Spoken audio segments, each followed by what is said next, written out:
Thank you for joining me here on the last segment of today's show. Just a quick injury update to remind you guys of anything to keep an eye on heading into, the weekend now. If you have any fantasy leagues going on or something, the potential risk sort of some of these players maybe not being in your lineup just because we are dealing with some injuries to some of the guys that are definitely rostered on some of your guys' team in fantasy. Starting off with some of the biggest news, the title shows you, the 49ers and how they're dealing with their injuries, right? Tight end George Kittle, he appeared on their injury report yesterday due to some hamstring tightness.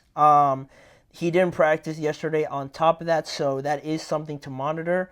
You're already without Deebo Samuel. You're already without Christian McCaffrey.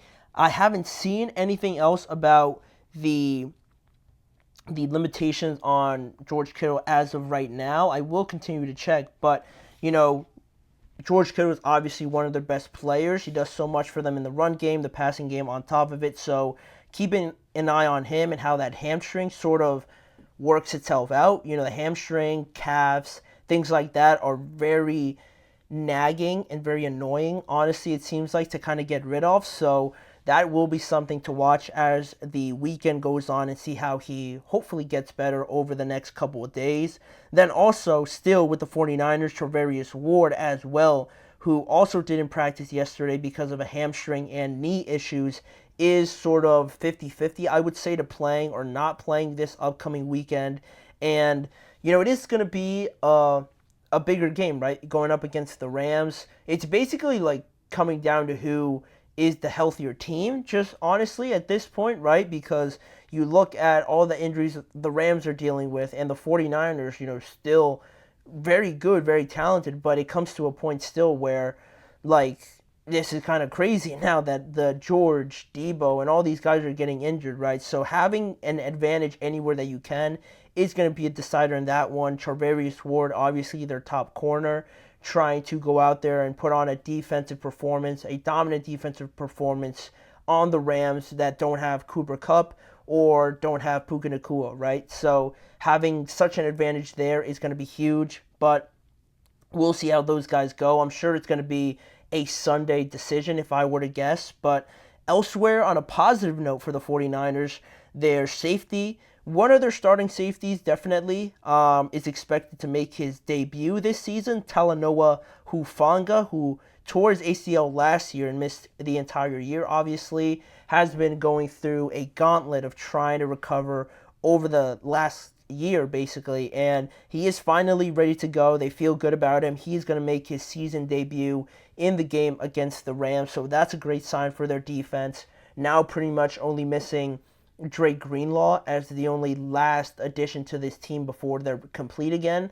So that's going to be huge. Looking forward to that. He's one of the underrated safeties, I think. I was very impressed with some of the games and how big of an impact he made for the 49ers. So good to see him back. But elsewhere now, getting off of the 49ers now finally, we look at T. Higgins.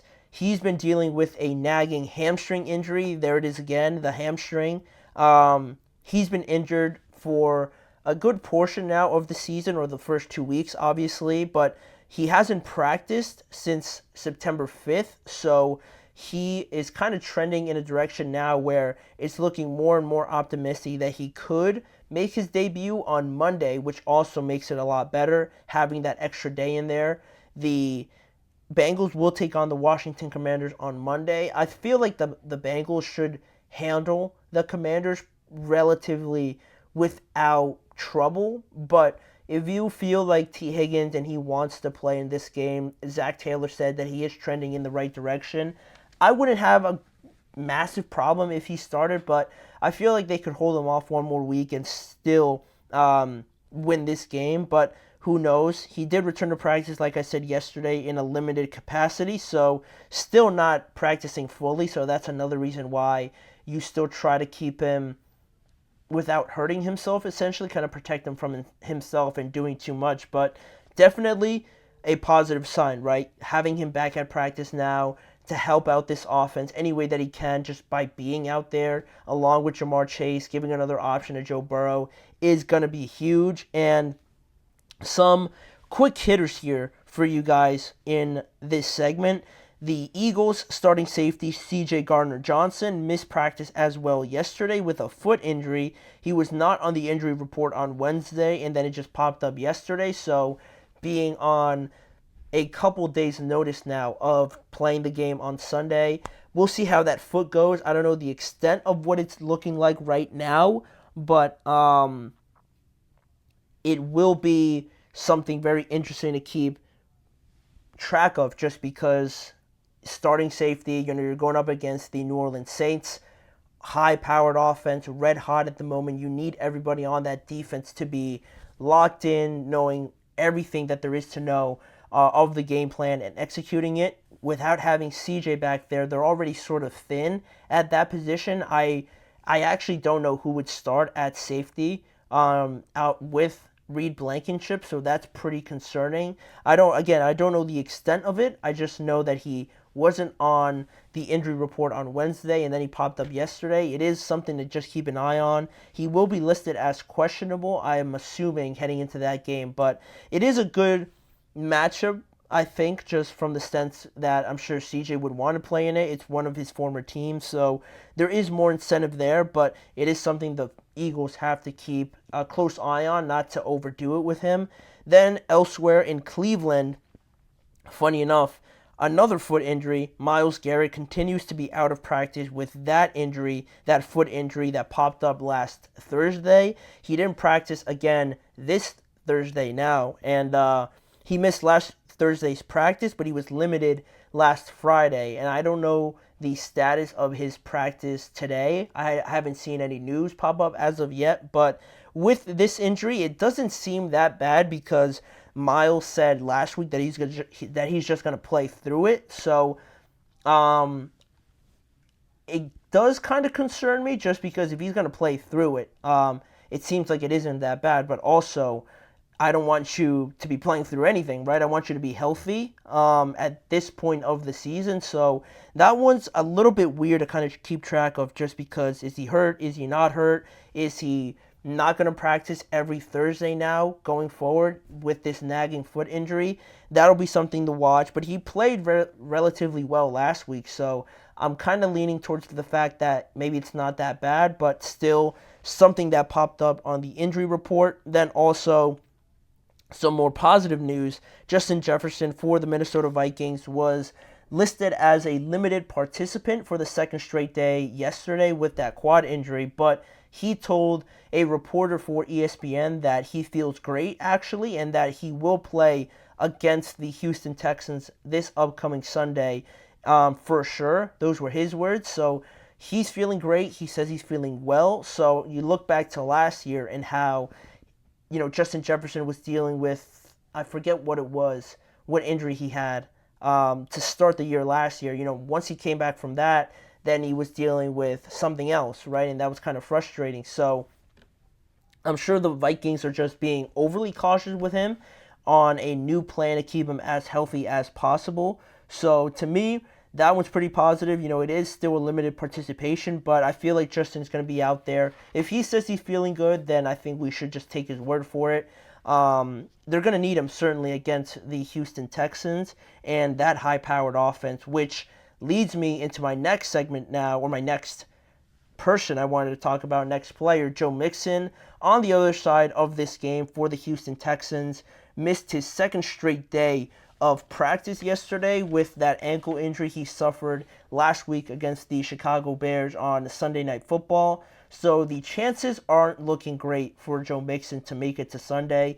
If he missed Wednesday and he missed Thursday on top of that, sure it's not going to be enough days, to kind of have him in there and be 100% that he's going to feel great, look the same out there. So to me, that's going to be closer to the, inactive status at this point. And it's a big one because even if it might seem like they don't necessarily need Joe Mixon, right, because they still have Stephon and Nico and Tank Dell, I just felt like Mixon has been so good for the Texans, bringing that extra sense of balance and just completing this offense as a whole, that he's played 2 great games, and now for him to be out, we're definitely going to notice a difference, in my opinion, especially against the Vikings, who offensively themselves draw up a very good game plan, it seems, each and every week behind Kevin O'Connell. So not having him is going to be a big loss. Again,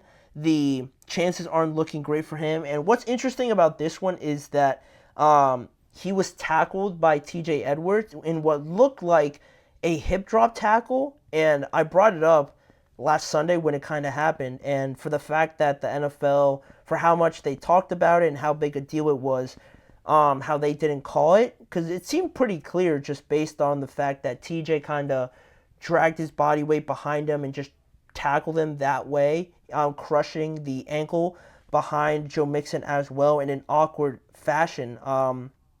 The NFL didn't call it, the officials didn't call it, and it's unfortunate now that we're probably not going to see Joe Mixon, and not have the penalty be called is not great. It's not a good look for the NFL, but that's pretty much the news on Joe Mixon. I don't expect him out there, and like I said, Justin Jefferson, Joe Mixon, George Kittle, some guys that maybe you guys have on fantasy or something like that, or fans of for your respected teams, they might not be out there, or it will be a last-minute decision based on these injury updates. But that will be the last guy we talk about on this segment and for the show, because that's the end of it.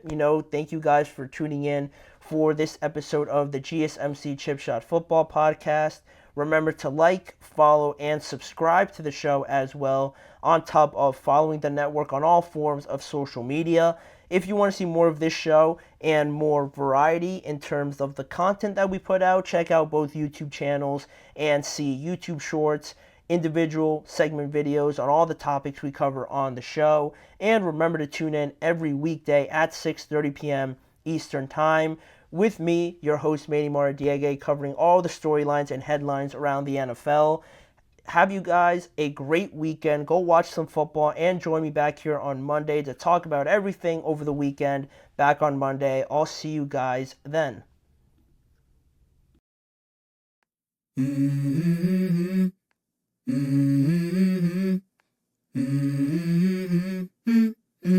Let's go.